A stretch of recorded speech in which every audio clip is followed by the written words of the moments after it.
Pelo sinal da Santa Cruz, livrai-nos Deus, nosso Senhor, dos nossos inimigos, em nome do Pai, do Filho e do Espírito Santo. Amém. Meu Senhor e meu Deus, creio firmemente que estás aqui, que me vês, que me ouves. Adoro-te com profunda reverência. Peço-te perdão dos meus pecados e graça para fazer com fruto este tempo de oração. Minha Mãe Imaculada, São José, meu Pai e Senhor, meu anjo da guarda, intercedei por mim. Vimos na outra meditação a parábola do filho pródigo, segunda dimensão do filho mais jovem, que fugindo do trabalho, fugindo das suas ocupações, querendo aproveitar a vida, e se vê que faz é desperdiçar a vida, num descanso que lhe cansa mais ainda. Então, estamos olhando nessa perspectiva do descanso. E agora chegou o momento de contemplarmos na parábola a sua continuação quando chega no filho mais velho. O que acontece? E é importante chegar nesse momento porque é pouco conhecida a análise do filho mais velho. Ficamos muito no filho pródigo, que é até o nome da parábola. Então o que acontece? Se organizou a festa, o filho voltou, a alegria que Deus nos trata como filhos quando voltamos e trabalhamos então, que víamos, né? Porque somos filhos de Deus e queremos levar adiante a obra de Deus. E esse trabalho então é condição de servir o mundo, que víamos na primeira meditação. Mas olha o filho mais velho, que ele ficou trabalhando. O que acontece? Organizou-se a festa e o filho mais velho, quando chega em casa, vê aquele barulho da festa. O filho mais velho estava no campo. Ao voltar e aproximar-se da casa, ouviu a música e as danças. E achou estranho tudo aquilo, né? E chamou um servo e perguntou-lhe o que havia. Interessante, já aqui a gente já vê um ponto, de certa forma, de distanciamento do pai, porque ele não foi lá atrás do pai para que o pai mesmo lhe falasse, ele foi atrás de um servo, né? Podia ele já esclarecer direto com o pai, mas não, vai lá e fala com o servo. E o servo lhe disse, ele me explicou, voltou teu irmão, e teu pai mandou matar um novilho gordo, porque o reencontrou são e salvo. E encolerizou-se ele e não queria entrar. A raiva dele era pensar nessa comparação. Ele volta e agora lhe trata bem e eu fiquei aqui trabalhando. E a atitude, podemos nessa perspectiva que meditamos, daquele que fica trabalhando, fazendo um monte de coisas, um ativismo grande, e depois, às vezes, repara que tem um outro amigo que prosperou muito mais, e o cara talvez sabe descansar, o cara talvez não fique 100% no trabalho. Injustiça, Deus, eu estou aqui direto, aqui, não rendo nada, e o outro aqui é aquele que estudou para a prova e ficou até varando noite lá, deixou de fazer suas obrigações, porque ficou 100% lá para poder passar naquela prova, e depois o outro passou primeiro no concurso e eu não passei. Deus, o que acontece? Eu fiquei aqui um tempão, né? A atitude de quem vê o trabalho e a sua relação com Deus é como se fosse fruto somente do seu próprio esforço, mas é também fruto da graça divina, e que eu preciso contar muito com a ajuda de Deus, e eu não posso ficar imerso num trabalho e desligar de todas as outras atividades da minha vida. Eu não sou só o trabalho, né? O trabalho é importante, é aquilo que fugiu o primeiro filho. Agora, ficar só no trabalho é aquilo que ficou esse segundo filho, que é importante que eu purifique. E às vezes, só por ficar no trabalho é quando eu menos rendo no meu trabalho. Repara, aquela mentalidade da pessoa que encara o trabalho só com horas gastas investidas naquela ocupação. E chega um momento que uma pessoa, depois de uma jornada de 10 horas no dia, 12 horas, já não consegue render tanto. E aí insiste mais naquilo e tal, e aí espana. né? E a pessoa vai mais devagar e depois dorme tarde naquele dia, e aí o trabalho no dia seguinte é cansativo, lento, porque a pessoa dormiu tarde, e vai emendando noites e dias tentando resolver aquele trabalho e não consegue, produz pouco, até humanamente produz pouco, porque está mal colocado aquele trabalho. Agora, aquela pessoa que coloca bem o seu trabalho, mas descansa, coloca o tempo para Deus, porque é importante ter para Deus, para os outros, essa pessoa rende até mais no seu trabalho, né? Se a gente não consegue entender isso na teoria, pelo menos eu desafio que vocês façam na prática, né? Poxa, aquela prova, quando começar o semestre, aquela prova em que eu estudo o melhor possível, mas não deixo de cumprir minhas obrigações, faço minhas orações, ajudo a minha família, é óbvio que eu vou ter menos tempo de estudo, mas aquele tempo pode ser mais produtivo e eu consigo até sair melhor na prova. Para quem estuda para um concurso, né? Aquela pessoa que desliga de todos os âmbitos da sua vida e só fica no concurso, porque eu tenho que passar nesse concurso. Muitas vezes, essa pessoa é a que menos tem sucesso no concurso. Por quê? Porque deixou tantos âmbitos que até psicologicamente, quando a pessoa vai fazer a prova, fica ansiosa. Agora eu deixei tanta coisa, não posso errar. E aí faz a prova tão ansiosa e erra muitas coisas, né? Agora, aquela pessoa que estudou, colocou intensidade, fez o melhor possível, mas não deixou de cuidar de âmbitos importantes da vida. Eu sou uma pessoa que desliga de todo o resto e fico só numa coisa. Tem pessoas que dependem de mim, a minha família depende de mim, mesmo sendo uma coisa pequena, eu preciso dar alguma assistência, e vai passando o tempo, vão dependendo mais de mim. Um pai de família precisa cuidar da sua família, então eu preciso treinar isso já agora, né? Se eu entro nesse capricho de que todo o resto eu posso desligar para concentrar no único projeto, eu vou mal acostumar, porque não posso fazer isso agora, tenho obrigações, embora leves, e mais adiante vou ter obrigações muito mais importantes, eu não posso desligar dessas coisas.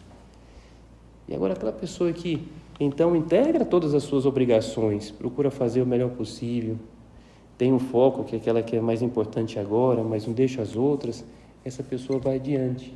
Quando vai fazer uma prova de um concurso, está com a consciência tranquila. Poxa, eu tentei fazer o melhor possível, dediquei a maior parte do tempo que eu podia para estudar, não caí na preguiça.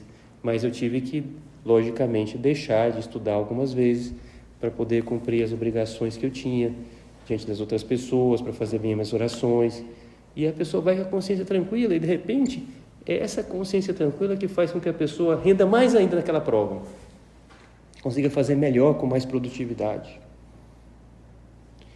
Repare como é importante que não tenhamos a mentalidade desse filho mais velho, que só ficou no trabalho por trabalho.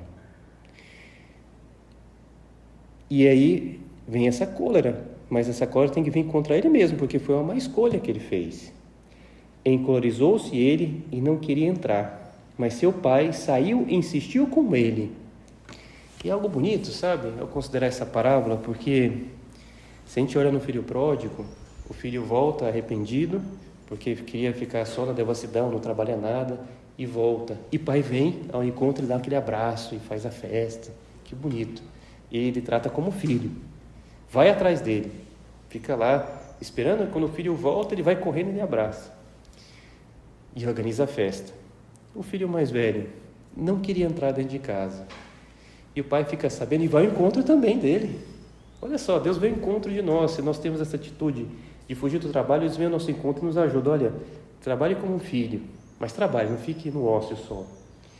E aquele que fica só ocupado com o seu trabalho e esquece de Deus, Deus também vem ao nosso encontro, esse filho mais velho. E foi ao encontro mesmo do aquele filho mais velho e conversa com ele. Conversa com ele. Ele não queria entrar.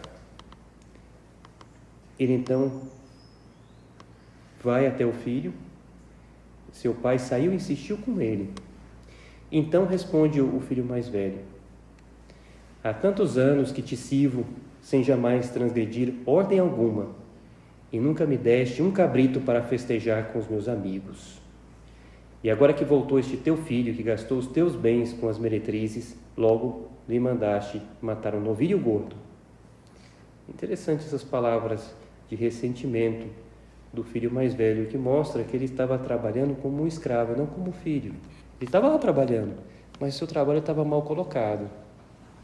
Queria fazer as coisas só para ter um sucesso do seu próprio egoísmo. Aquele primeiro filho queria fugir do trabalho, não estava certo.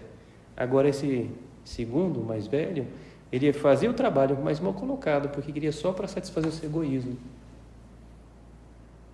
Eu entendo que a minha ocupação do estudo agora, o meu trabalho, seja no estágio, seja no trabalho profissional, tem um valor redentor. Não é só para satisfazer o meu egoísmo. Por que você trabalha? Não, porque eu quero conseguir muitos recursos e tal. Para que não? Porque eu quero viajar e tal. Se é só isso, é só para viajar? Só para fazer alguma coisa do seu egoísmo? Só para conseguir um comodismo, mas repara que só quando se você faz só por isso, quando consegue essas vitórias, vai ver que não preenche. É igual aquele jogador de futebol quando comprou a segunda Ferrari, jogava num clube na Europa e aí comprou a segunda Ferrari e deixou aqui no Brasil. E aí lhe perguntaram: você comprou a segunda Ferrari e tal? Sim, é porque não é a mesma coisa ter uma Ferrari na Itália ou ter no Brasil. Então, aí a outra eu deixei no Brasil, né? É claro que o cara quer, né, mostrar e tal. E será que eu fico por isso? É pouco esse ideal, porque quando eu chegar a essa conquista, eu vou ver que é tão pouco, que não me realiza. E se eu posso descobrir isso antes, muito melhor. Perceber que meu trabalho tem uma dimensão redentora, e por isso eu amo o trabalho. E até trabalho mais, mas bem colocado, sem que ele atrapalhe tantos âmbitos importantes da minha vida. Quais são esses âmbitos? Primeiro, Deus. O meu trabalho entra em choque com as minhas orações. Eu deixo de fazer as minhas orações, dou férias para Cristo. E às vezes a gente entra de férias e pensa que Deus pode entrar de férias também, né? Não, eu quero fazer bem as minhas orações porque preciso, necessito.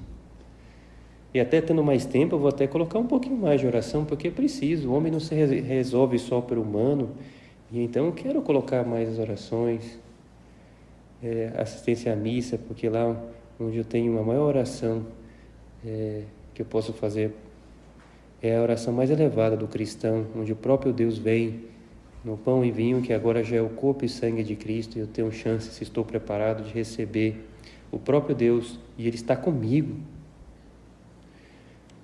Comove lembrar a história daquele converso, né, que tinha dificuldade de se converter, porque olhava o mau exemplo dos cristãos diante da Eucaristia. Poxa, mas eles acreditam que Deus está lá, mas se Deus está lá, eu iria todo dia visitá-lo, e via que as pessoas não iam. Então Deus não deve estar lá. Via na prática dos cristãos uma dificuldade para a sua conversão. Poxa, se Deus está lá, eu vou querer ir mais vezes, vou querer visitá-lo. Eu tenho chance na missa. Meu trabalho até me ajuda mais, se eu faço bem o trabalho, está mais próximo de Deus, porque é aquela pessoa que é justa e perto do trabalho vai assistir a missa, coloca uma visita ao Santíssimo, porque quer ter essa companhia de Deus. E quando volta daquela missa, volta com mais gás para fazer bem aquele trabalho. Obviamente, quando eu coloco as minhas orações, eu vou ter menos tempo para fazer o meu trabalho. Mas eu tenho mais ânimo e mais força que Deus me dá mesmo para encarar esse trabalho como uma obra redentora. São Paulo tem aquela frase bonita em que diz: completo no meu corpo o que falta a paixão de Cristo. Parece uma pretensão que diz São Paulo, mas de certa forma aplica-se o trabalho ali. É aquela pessoa que entende que tem uma parte da minha liberdade que Deus quer para a salvação. E uma parte dessa liberdade é encarar bem as minhas ocupações, em especial o trabalho, para também unir-me à salvação de Cristo pelo meu trabalho. Completo o meu corpo que falta a paixão de Cristo. Deus vem para salvar todo mundo, mas depende da minha liberdade, não vai me obrigar a receber os méritos da salvação de Cristo. E grande parte é através das minhas orações, dos sacramentos, do meu trabalho redentor que eu faço. Então, que eu encare bem o trabalho, que o trabalho não entre em competição com as minhas ocupações de oração, minhas ocupações familiares. Que o trabalho não atrapalhe a convivência com a minha família, até incentive.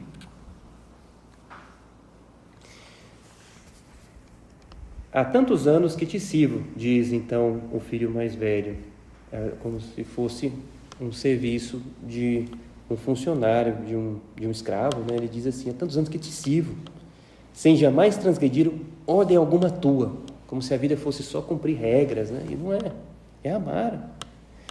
E nunca me deste um cabrito para festejar com os meus amigos. Veja, ele sempre se coloca numa atitude de oposição com o pai. São meus amigos, não são os teus. Eu te sirvo, sou um servo. E agora que voltou este teu filho, ele fala, é teu filho, não é meu irmão.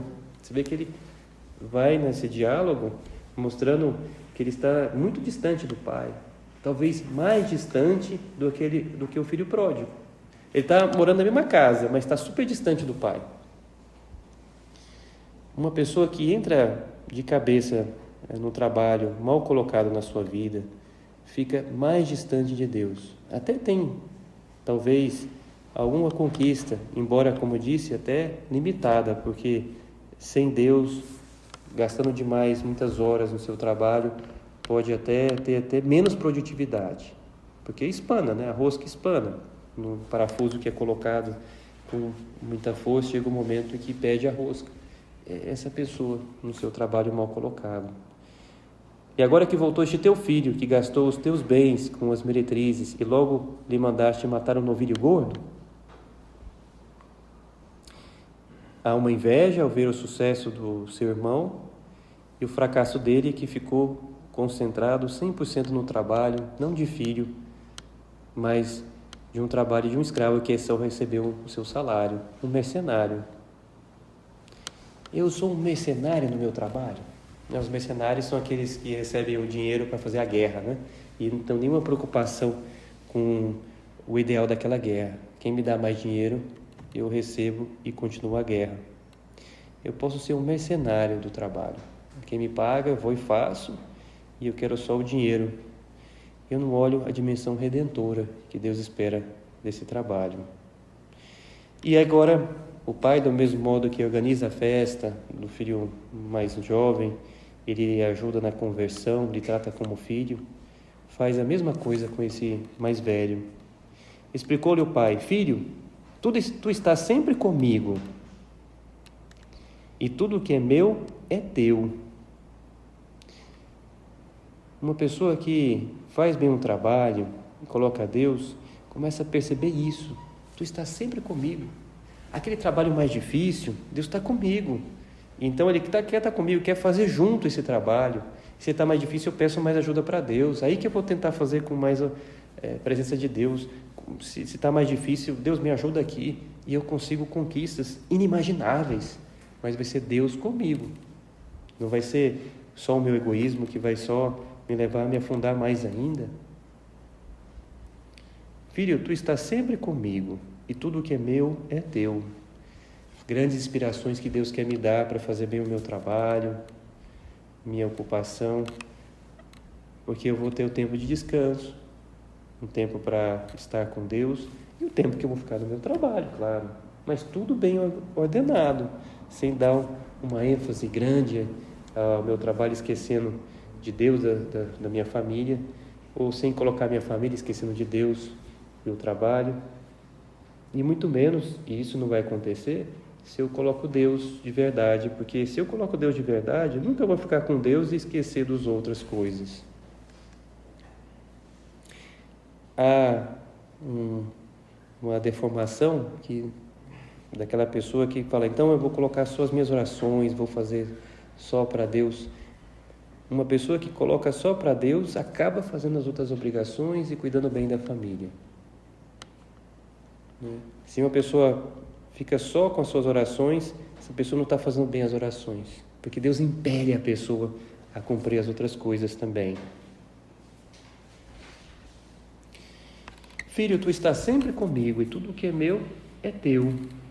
Que bonito, né? É bom agora a gente até fazendo a nossa oração, que a gente até agradeça, Senhor, obrigado, porque o Senhor quer compartilhar toda a criação conosco e quer que nós transformemos as coisas com obras de nossas mãos e façamos a maravilha, que é a continuação da sua obra criadora, passando pelas nossas mãos, transformando essa obra criadora. Sempre me comove lembrar da chegada do homem à Lua, porque tantos empreendimentos, né, esforços para conseguir finalmente, e grandes descobertas que foram feitas para conseguir que o homem chegasse até a Lua. E na época o Papa era São Paulo VI, né? Agora já levado aos altares, né? O Papa Paulo VI mandou uma mensagem para os astronautas da época que empreenderam aquela viagem, né? E a mensagem que diz, comenta o Salmo 8 e até ajuda, né? Para que incentiva que eles, ao estarem lá no espaço, né, próximos da Lua, que lessem esse Salmo ou lembrassem do texto do Salmo. E aí o que diz o Salmo 8? Diz assim: Ó Senhor nosso Deus, como é glorioso o vosso nome em toda a terra. Vossa majestade se estende triunfante por cima de todos os céus. Quando contemplo o firmamento, obra dos vossos dedos, a lua, as estrelas que lá fixastes. Que é o homem digno, então, para pensardes nele? Que são os filhos de Adão, para que vos ocupeis com ele? Entretanto, vós o fizestes quase igual aos anjos, de glória e honra o coroastes. Quão admirável as obras das vossas mãos. É interessante, né? Eu gosto de imaginar, não sei se fizeram mesmo, porque receberam a mensagem, os astronautas, mas se leram lá, né? Para ver, né? Toda lá no espaço e ver como admirável mesmo a obra das vossas mãos, né? Quando eu vejo a Lua, né? E aí lá eles podiam dizer, quando eu vejo a Terra também, que eles estão vendo a Terra, né? E ver como admirável, né? E Deus espera, né? E essas obras admiráveis sejam continuadas com o nosso trabalho bem colocado. Quão admirável essas obras das vossas mãos e que eu realize bem esse trabalho. Voltemos à parábola do filho pródigo no seu final. O que diz o pai? Tu estás sempre comigo e tudo o que é meu é teu. Convinha, porém, fazemos festa, pois esse teu irmão estava morto e reviveu, tinha se perdido e foi achado. E termina a parábola desse modo, que o pai convida a perceber a outra dimensão, que é necessário o descanso, mas é necessário também fazer bem o trabalho, conjugando as duas coisas, não abusando do descanso e fugindo do trabalho do irmão mais jovem, mas também não encarando o trabalho como um fim em si mesmo e que eu preciso então dar importância aos outros âmbitos da minha vida. E aí o pai diz: convinha fazermos festa, porque esse irmão estava morto, reviveu e tinha se perdido e foi achado. E agora entre na festa, porque você também tinha sido perdido e está sendo achado. Quase que teu pai está chamando ele a entrar para a festa, que a festa é para você também, que você seja filho, que você descanse. Descanse dessa festa que é sua também.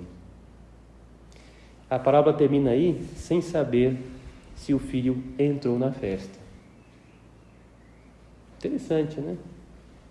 Termina desse modo, quase que Cristo deixando livre o final, porque somos nós, muitas vezes, também o filho mais velho e não percebemos. E nos convida que o final seja feliz, que eu entre na festa, que eu saiba descansar, que eu saiba encarar bem o trabalho, mas saiba descansar, descansando em Deus e com as minhas obrigações. Que bom, né, que nós tenhamos esse desejo mesmo, descansar em Deus. E reforcemos então os aspectos que falávamos agora, né? Eu preciso cuidar bem do meu trabalho, mas que não seja um fim em si mesmo. Sintomas para a gente terminar de um trabalho bem colocado, que não seja um fim em si mesmo. Um trabalho bem colocado, então eu dedico horas nele, eu me concentro.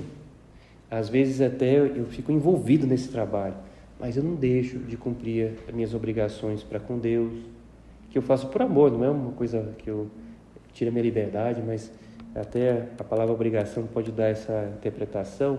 Eu não deixo de cumprir meus atos de amor para com Deus, podemos dizer assim. Também não deixo de cumprir a atenção aos meus amigos, à minha família. E às vezes a gente pode usar exatamente o tempo que eu proponho para dedicar para Deus, para os amigos, como baliza, para não deixar que o trabalho ocupe esses tempos. Então é bom ter uma estrutura, uma ordem. Quanto tempo eu vou dedicar para o meu estudo? Se eu quero estudar agora um pouco nas férias ou quando começarem as aulas, quanto tempo? E aí eu defino por tempo. E aí fora desse tempo, agora, o que eu vou dedicar de tempo para Deus? O que eu vou dedicar tempo para minha família? O tempo para Deus, se a gente vai vendo, é pouco tempo, mas eu quero colocar diariamente o tempo que eu vou fazer minha oração, o tempo que eu vou à missa, o tempo que eu vou rezar o terço.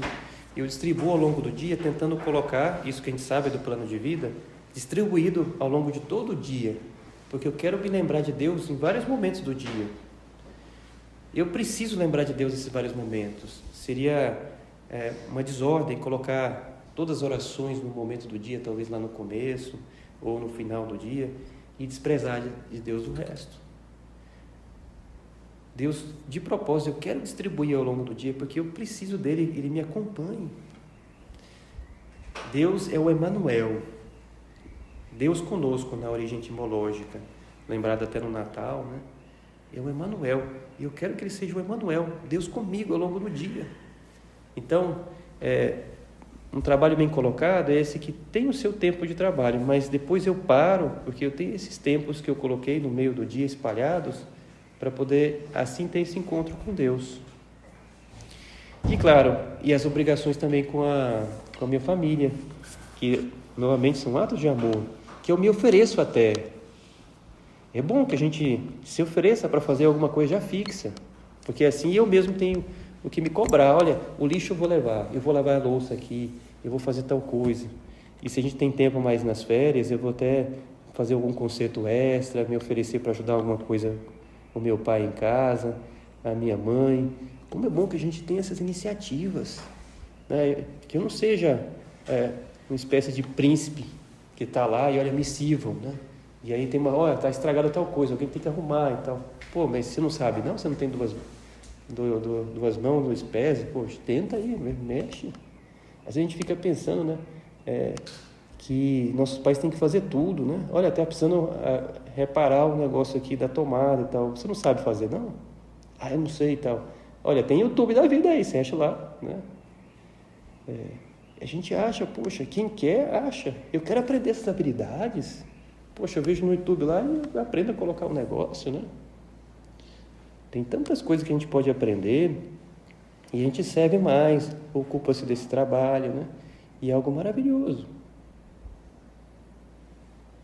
Tem um pedreiro, né, que contava que, de fato, tinha uma tarefa nova que tinha que fazer lá, colocar um piso, e aí não sabia fazer, ele aceitou mesmo assim a obra, falou, não, vou olhar no YouTube e vou aprender. E aprendeu, e o cara colocou, né? Pô, eu também posso aprender as coisas, e vai ser bom para a minha formação até, quem sabe no futuro eu vou conseguir ter um emprego porque eu aprendi uma coisa manual que vai me ajudar, né? Eu não penso assim, isso aqui outros fazem, não, eu tenho tempo, eu vou fazer e é parte, né, desse trabalho que Deus quer, redentor, que eu realize. Um trabalho então bem colocado é esse, que tem o seu tempo de ocupação, mas depois não deixa de ter os tempos para Deus, os tempos por próximo, e os mais próximos são da minha família, mas também abre o coração para poder ajudar outras pessoas numa atividade social. Terminemos a nossa oração com essa lembrança. A parábola termina em aberto. Convinha, porém, fazemos festa, pois este teu irmão estava morto e reviveu, tinha se perdido e foi achado.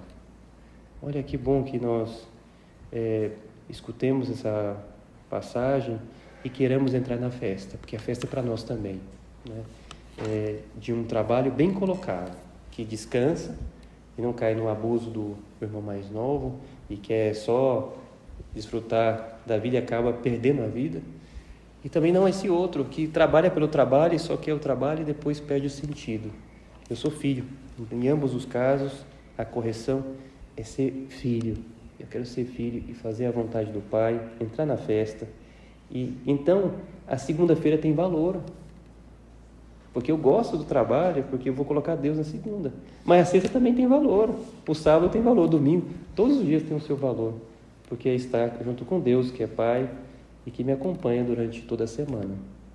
Maria Santíssima, queremos muito a sua ajuda. Essa parábola é a parábola do filho pródigo e fala dos dois filhos e fala do pai e não fala em nenhum momento da mãe. Eu gosto de interpretar nesse sentido. Se fala de Deus que é Pai e se fala do Pai que vai ao encontro dos filhos, né? Em ambos os casos, né? Porque Deus quer ressaltar essa dimensão paterna que Ele é mesmo. E não falou da mãe, porque senão ia estragar a parábola. A mãe que é primeiro lá para abraçar o filho, a mãe ia estragar a parábola, né? Então Deus coloca desse modo, né? E não fala da mãe, porque senão é a mãe que é na frente, é a mãe que ajudar. E podemos terminar pensando em Maria, de fato, que vá na frente mesmo e me ajude a cumprir bem esse trabalho redentor que Deus quer que eu realize, que é a obra das minhas mãos. Quão admirável a obra das vossas mãos, no Salmo 8, quão admirável essa obra que Deus quer que nós realizemos nas nossas mãos. E temos Maria, que também vem ao nosso encontro e nos ajuda. Dou-te graças, meu Deus, pelos bons propósitos, afetos, inspirações que me comunicaste nesta meditação. Peço-te ajuda para os pôr em prática. Minha Mãe Imaculada, São José, meu Pai e Senhor, meu anjo da guarda, intercedei por mim.